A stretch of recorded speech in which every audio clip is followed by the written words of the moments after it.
A friend of mine, Ophir Deary, is an artisan hot sauce company owner. Like he is his recipe is his company, and I've watched him build it up from the ground up, and it's just an amazing hot sauce. It's been fun watching him grow this amazing brand, and I've gotten to help out some here and there, tasting batches, giving opinions on things, new recipes and such. So I absolutely love the habanero hot sauce that he makes. The brand is Guillermo y Maria, and it's very local to where I live, but he's got major distribution at this point. Like he's done really well, and I'm very happy for him. But the flavor of his hot sauce is incredible. And I put it on pretty much everything. But I ran out one night, and all I had in the house was this new beta test version of a new hot sauce that he was making with ghost pepper.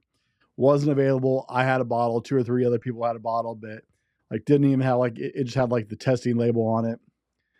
Now, I've never been a hot sauce guy. Like I didn't actually fall in love with hot sauce till my friend Ophir started making his hot sauce because it always got too hot too fast and didn't have the flavor of the peppers.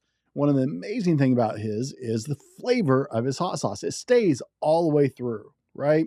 So I was going to test this new ghost pepper anyway, and I happened to run out of habanero hot sauce that night, which I loved.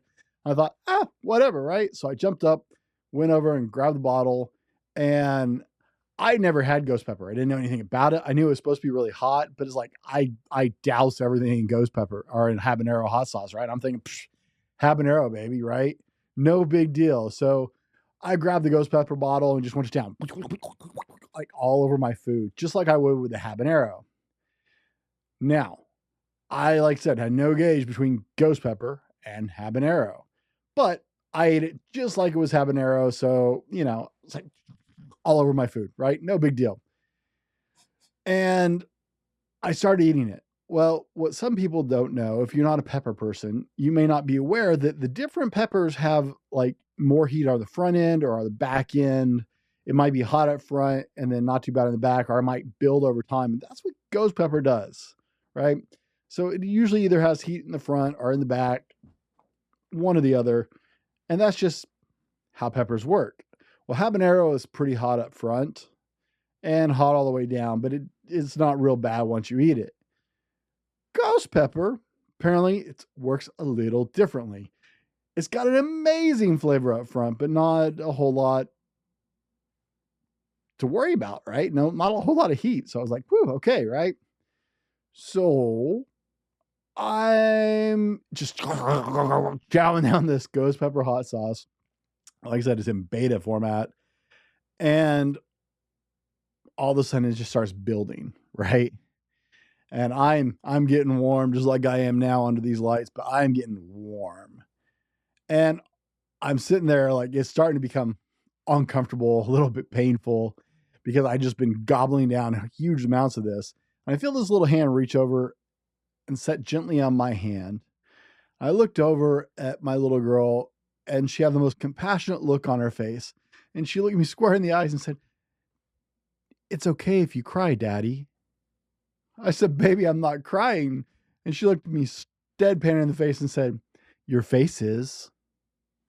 Now, that was several years ago, guys, but it is still something we laugh about all the time because this adorable little girl is just looking up going, "No, like you got problems, man." I got up and went and looked in the mirror. Like there was just sweat running down my head and I'm red all over like my vest is now. But she thought I was crying. And, who knows, I might have actually been at that point. But we still laugh about this years later. We thought so. Ra-cha-cha-cha. In today's episode, we're going to go past the 3 Ps, provider, protector, presider. Most men are fairly common with those concepts, and they're fairly normal concepts for both fathers and men in general. You want to be the very, very best dad you can, or you wouldn't be here, right? That's why you clicked on the podcast. You're already familiar with those 3 Ps, but there's more to being a dad than just the 3 Ps. Well, up front, there's no perfect way to dad, but there is a perfect tool to make being a dad a great experience for you and for your children. In this special edition of the podcast today, we're diving into the dad hat methodology, the story behind the show, some dad jokes, of course, and a key to a thriving relationship with your kids that lasts forever. By the way, because it's a dad show, right? What do you call it when Batman skips church? Christian Bale. Sorry, I was waiting for the bazinga. Guys, we're going to jump to our sponsor, and we'll be right back with the Dad Hat methodology. As you know, our friend Mike Lindell has a passion to help everyone get the best night's sleep of their life. He didn't stop simply by creating some of the best pillows in the world.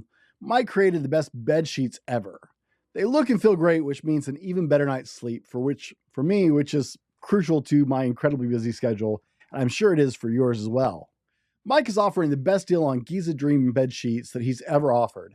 Any size, any color, just $49.98. That's right. You can even get queens, kings, split kings, and California kings, any size, any color, $49.98.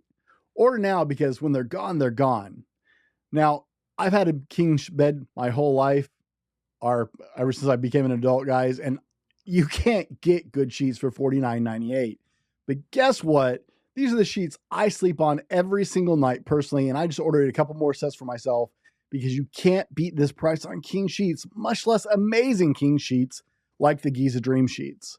For a limited time, when you order over $100, you'll receive $100 in free digital gifts. Call 1-800-796-9775, use the promo code TFM, or go to mypillow.com. Make sure you use the promo code TFM, that's my parent company, The Fallible Man, for the amazing offer of $49.98 on Giza Dream sheets, any size, any color. The number again is 800-796-9775. Promo code TFM. Order now because when they're gone, they're gone.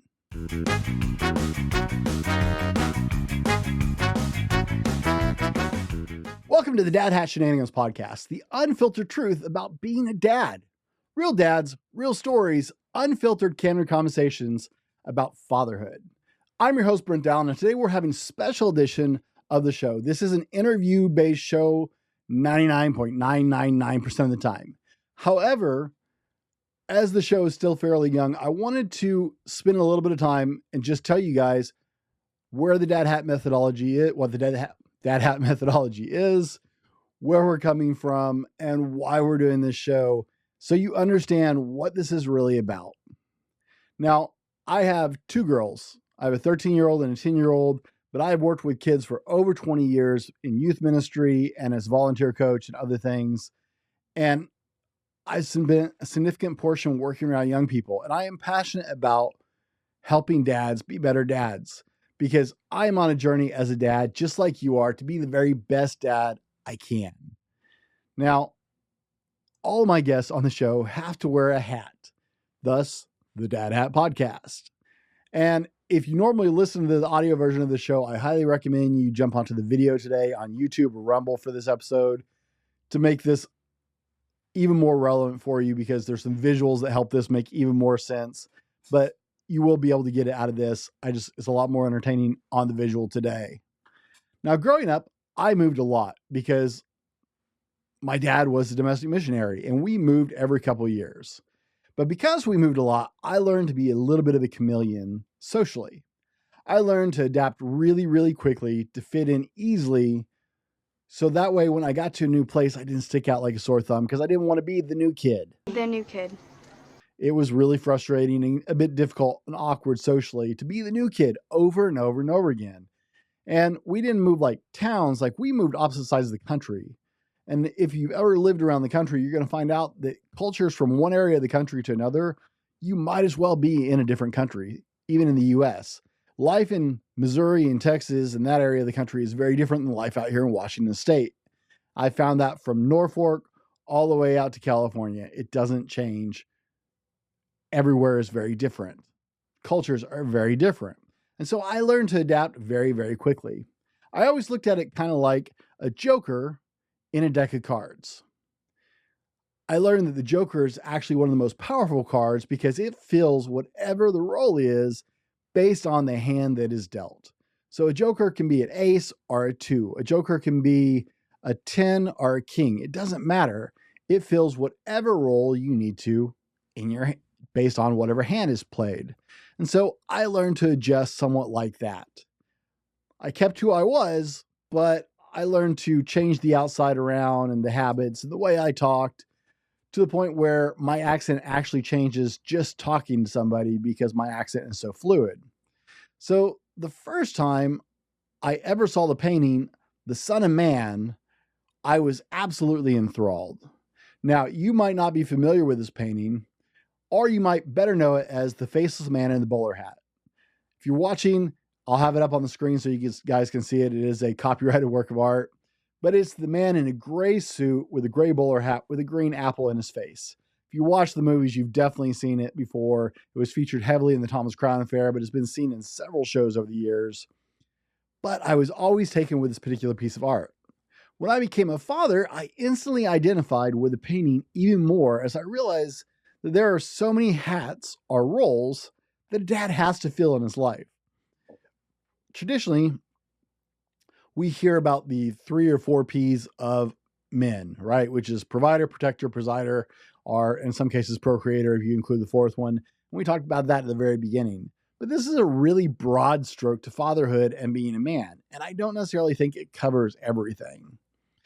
Dads wear a lot of hats. Dad plays all the roles like playmate, tea party host, wrestling partner, boxing partner, cook, caregiver, cuddle master, teacher, instructor, pony expert, dance partner, karaoke king, and so many more.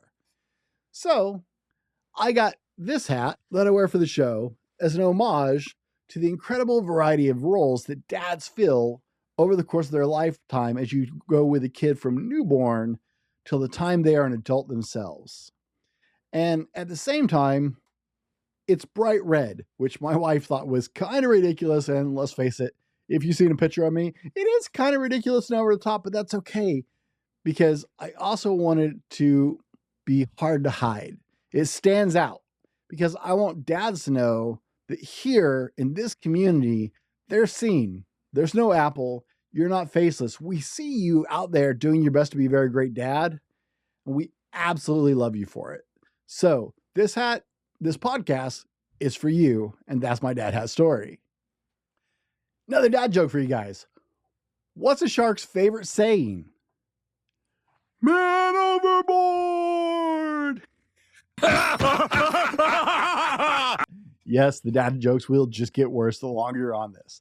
Now, the secret weapon of great dads is about having an open mind. Imagine walking into a hat shop and there are literally thousands of hats and none of them are exactly the same. Well, this is your life as a dad because you're going to wear 1,000+ dad hats over the course of your life. Now, there's a shop in a little tourist town that I live near called Leavenworth, Washington, and it is a hot sauce shop, which for me has an obvious appeal, right? I don't like going to tourist places very often, but I've probably walked through that shop 15 times, dozen times, something like that in my life. I've never bought a thing there. I always want to look and check out all the labels, and they have all these scary labels and all these different hats on all these different hot sauce bottles, and some of them you can't say on air, and some of them are just you read it and you're like, I'm gonna die if I eat this. But in all the times I walk through that store, I've never bought a thing. I just look because I have an issue with overwhelm. I can't focus and pick. There's actually well-documented issues with online sales that make this make a little more sense. You see, if you have more than 4 color options on, say, a t-shirt on a website, you actually reduce sales per option you add. Now, the number one t-shirt color is black, followed by white. If you add 2 more variants, that's about as much as you can get away with because it does. For every color you add, you actually reduce the number you sell, and it's overwhelm. Buyers with too many choices, too many options, too many. They don't buy things. And for a lot of dads, this is kind of the issue with becoming a dad. There is so much to being a dad that it creates this huge overwhelm for a lot of men. I mean, You get great dads out there reading books and talking to other dads and trying to learn to be the best dad they can.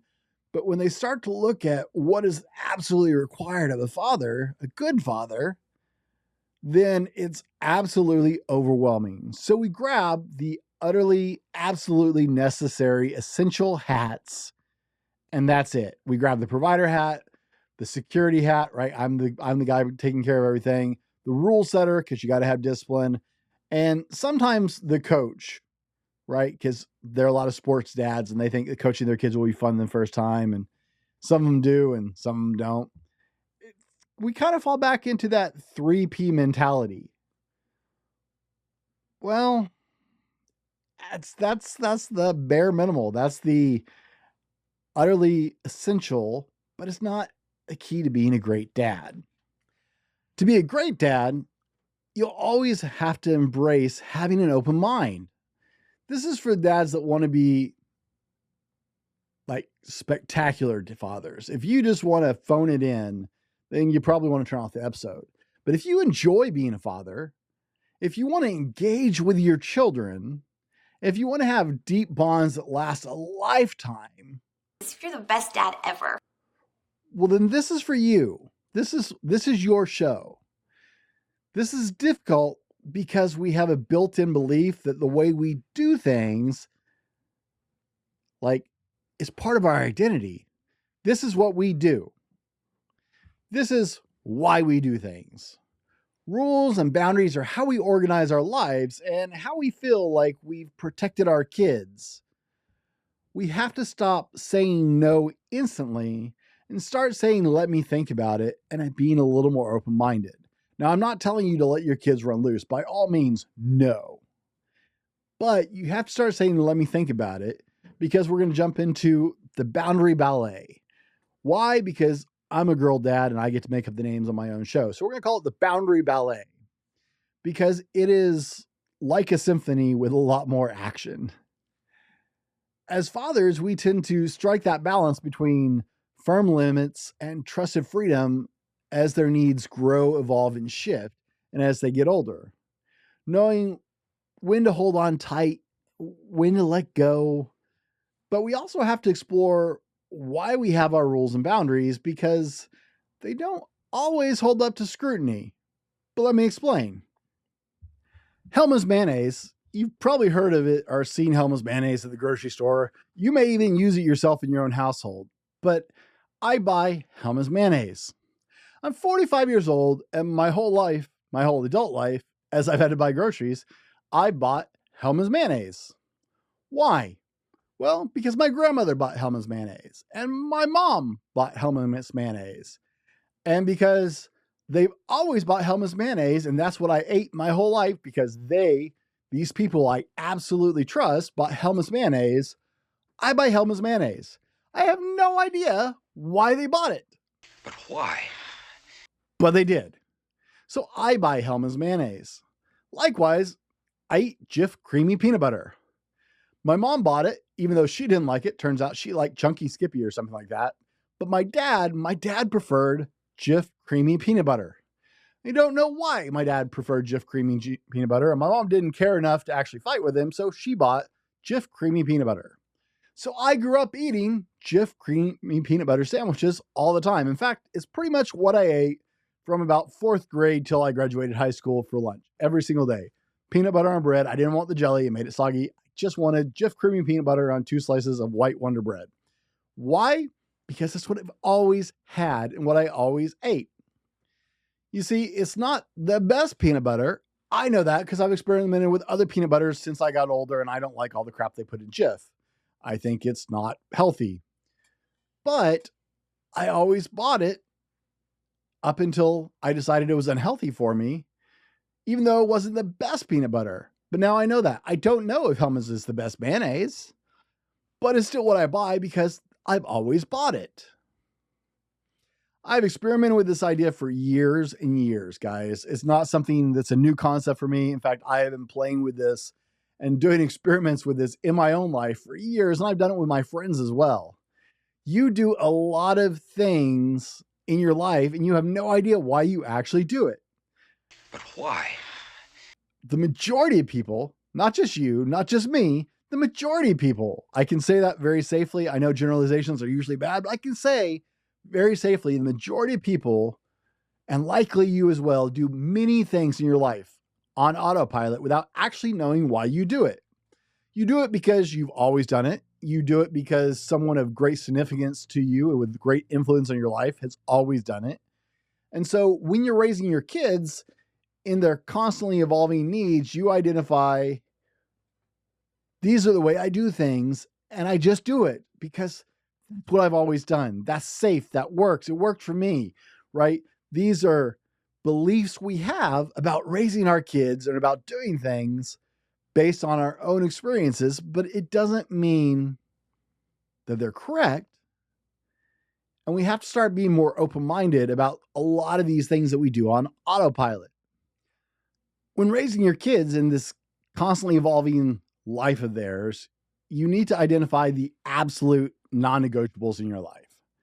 Now, these are deep, deep beliefs. These are moral, ethical beliefs and principles based in foundational, firm beliefs in your life. These are core tenets of what you actually believe and who you are, right? We believe that murder is wrong. Why? Well, the Bible says so. The law says so. Ethically and morally, we believe so, that it's wrong. The police say it's wrong, right? At a foundational belief, I believe that murder is wrong. So we don't murder people, right? That's very simple. But that's what we're talking about. We're talking about deep moral, ethical beliefs and principles. After that, the rest is all up in the air when you're open-minded. Now, what's funny is a lot of people have a lot of things that they are completely inflexible on, including myself. I found out as I became an adult, as I became a father, that we stick to our guns on them, but they actually have no bearing on any moral, ethical value that I hold or principle that I believe in. Like, if you actually dig down to those things, you'll find out that there's not actually a lot of those things. I never expected that I would wear a tiara. I don't have one for this episode, sorry. I didn't think I would drink tea with stuffed animals with my finger out, or that I would paint my toenails. It didn't hurt me. It didn't violate any moral or ethical beliefs. It didn't cross any of my principles. And I wouldn't trade those tea parties with my daughters for anything in the world. Honestly, you could try and hand me Bitcoin tomorrow to trade those memories, and I would tell you to go bite me. Because really, truly, I would not give up those memories with my daughters for anything. Those are so incredibly valuable. One of the best things about being a dad is those incredible moments when your child wants nothing more than to curl up in your safe, loving arms and know they are protected and loved and cared for. Guys, I can sit in one place for hours and hours. Like, I will sit there and try not to pee myself because I don't want to break those precious moments. So I'll sit there for hours when one of my daughters actually wants to cuddle up with me, because as they get older, that happens less and less. And I don't want to move because they're in their safe space, not the other kind of safe space that's stupid, but not that one. Your child is in their safe space. And it's one of the best things about being a dad is being that safe space. That comes with moments like tea parties and making mud pies in the backyard and building those deep connections by having these open-minded adventures with your child. Why does your kid have to be clean? I grew up coming home dirty and filthy, right? I've spent years encouraging my kids to play in the dirt and the mud. Why? Because it's good for them. Why? Because it's fun. Why? Because why not? Why do they have to be clean? Why do their clothes have to be clean? Why can't they play in the mud? Why can't they run around barefoot? Why? We did. We lived through it. We have all these crazy beliefs that have nothing to do with moral, ethical, or principled foundations that we impose, that somehow we got rigid on, somehow we got uptight about. And I don't understand, because those things are where some of the best memories are made. So how do we actually do this? Well, it starts with reflecting, and reinventing. Building in regular self-check points like through journaling or feedback from your kids, honest partner conversations with your spouse, taking time to actually reflect and think. Maybe you meditate, maybe you just brainstorm, maybe you just sit quietly, whatever you want to call it. I don't care. It doesn't really matter. But taking time to reflect and possibly reinvent, to spot where your outgrown old parenting habits came from, exist in, where they live, where they're at, and figuring out how to pivot is important. Like I said, you will find if you actually examine your core beliefs, moral, ethical principles, right? Those core foundational beliefs, you'll find that you don't really actually need to say no, right? When your kid wants to go play in the rain, why do you say no? I've done it. I've said no. My kids love to play in the rain. I'm like, oh my God, they're going to catch a cold and die, right? Because I worry about things. There's nothing wrong with them playing in the rain. Am I going to let them stand out there all day? No, that would be irresponsible. But does it hurt for them to go do it, to get wet and have to change? No. You have to look at your ideas about raising kids, about raising your children, and ask yourself, does this idea still serve a purpose or have standing? Is this a good idea? Does it still bring value? Does it still make life better, make them safer, or make it a better way to be? If it doesn't, and it doesn't cross those other boundaries, you may not say yes, but you have to at least give it some thought. Now, all of my life, I felt like I should let my daughters completely go on their own way, right? As far as their interests and their hobbies, we've never pushed things on them. We've encouraged them to try things, but it's try it. If you like it, great, you can keep doing it. If you don't like it, well, you've tried it and now you know, and you don't have to keep doing it. But all of their lives, we've tried to let them become their own. We don't want to influence them. We want them to find what they love. How they spend their downtime very often is their choice. And for a while, that worked completely flawlessly. My kids played really hard outside. They also did a lot of inside stuff. My children are both bookworms, which we've highly encouraged and enabled. But now getting them outside is becoming more difficult. As they've become more bookworms, they want to read, they want to watch television. They're both into art. And I love the fact that they're into art. And I love the fact that they're reading. But now, as a parent, I'm also continuing with getting them to move as much as I know they should as an adult, right?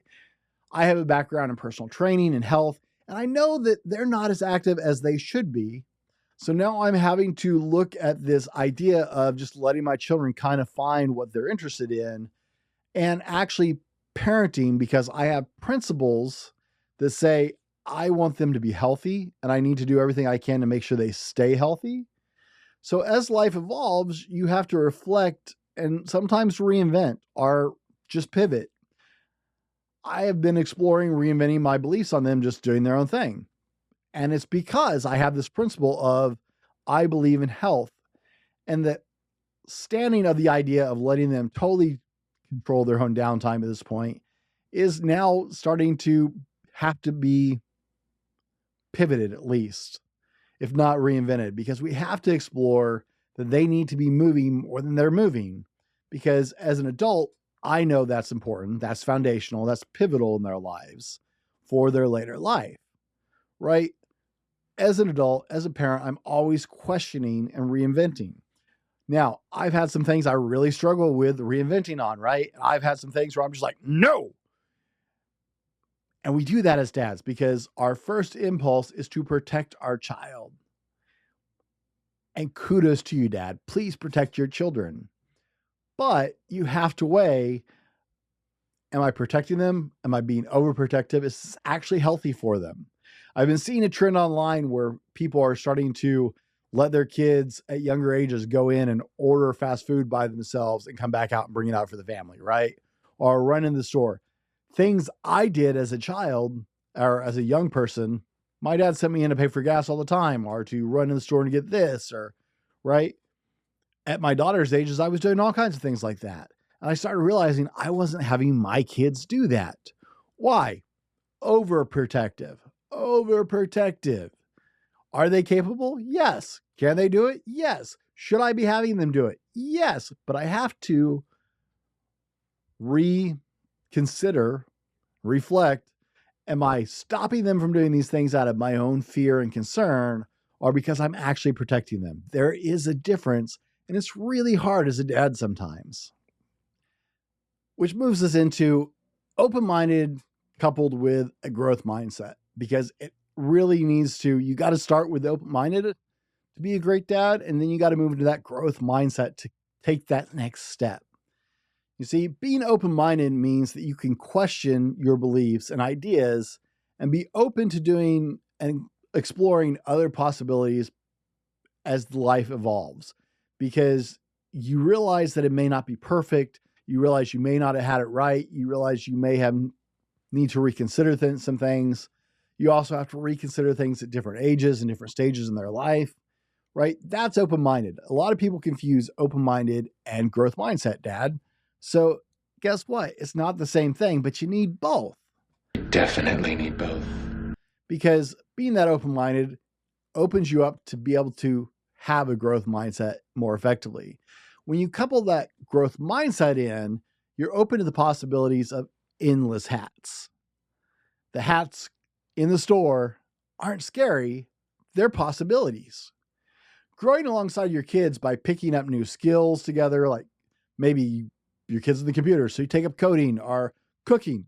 I love to cook. I love to cook with my kids. I've always encouraged people to cook with their children. Maybe it's sports, maybe it's other things. My oldest daughter is into drawing. I just have to stand there and go, ooh, ah, and be in marvel at her skill as it grows, because I can't draw worth anything. But you have to be open to growing in your knowledge and skills so you can stay relevant to their world and model that lifelong learning that's very important. I took my kids camping with my brother several years ago. While we were camping, we took them fishing because my brother is Mr. Outdoorsman and he likes to do that crap. We had a great story to tell by the end of the camping trip, but my oldest daughter had actually fallen in love with fishing. Well, I kind of hate fishing. Always hated fishing. However, I came home and considered it doesn't violate anything for me morally, ethically. I don't think I'm not worried about the fish. It doesn't violate any of my principles. And I love doing things with my daughter. The value far outweighs my personal feelings about fishing. So I stopped an older man at Walmart in the fishing aisle. Like, the guy had a white beard and was obviously like in his 60s at least, maybe older. And I told him, it's like, I know nothing about fishing, like absolutely nothing. And I went fishing with my brother and my daughter this year, and my daughter absolutely fell in love with it. And it's a small investment on my part to buy fishing gear and take my daughter fishing for a major win to get to do these things with my daughter. But I don't know what I need to buy. I don't know anything about this. Would you take a minute and share with me so I can take my daughter fishing? Guys, he spent an hour with me in the store at Walmart. He may have had a lot of other important things to do, but I'm guessing he was a father and a grandfather because he saw the value and went, yes, I'm going to take the time. I learned what I need to know from that gentleman. I don't know his name. I never kept up. I didn't keep up with him. We didn't exchange any information, but I am forever and ever indebted to that gentleman for taking the time to help me learn what I need to know right there in the aisle at Walmart. And my daughter and I have been fishing together for years. Now, I'm still a horrible fisherman, but we have a great amount of stories and experiences together. A lot of early mornings, laughing, talking, fishing, just being together. And it's amazing. I am forever in that man's debt. I hate fishing. I'm still not fond of it. I love going with her though. So, open-minded, something I didn't like, but guess what? Morally, ethically, my principles, yeah, didn't cross any of those things. Instead of saying no, I had to stop and go, huh, let me think about that. Let me think about that. And the value, see it.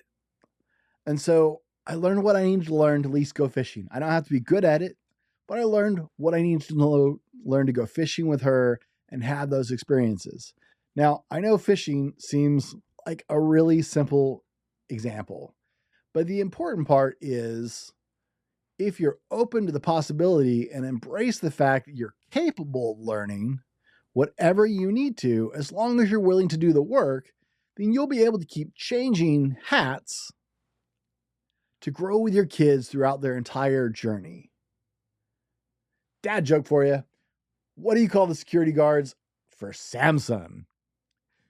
Guardians of the Galaxy, right? Come on, that's a good one. Now, gentlemen, over the course of the show, you notice I've been changing my hat several times. And if you're listening, you can catch it over on YouTube or Rumble. That's why I encourage you guys to check out this episode actually on video. You'll absolutely wear a lot of hats as a dad, trying to be the best dad you can be. But you don't have to freeze. When you walk into that hat shop, when you see those thousands of hats, it's okay. Instead of freezing up and going, oh my gosh, there's so much I got to learn and do, be in awe, like Newton did when he saw Eric's hat collection in Mr. Mongorium's Wonder Emporium. Just try not to get too overwhelmed. Got it.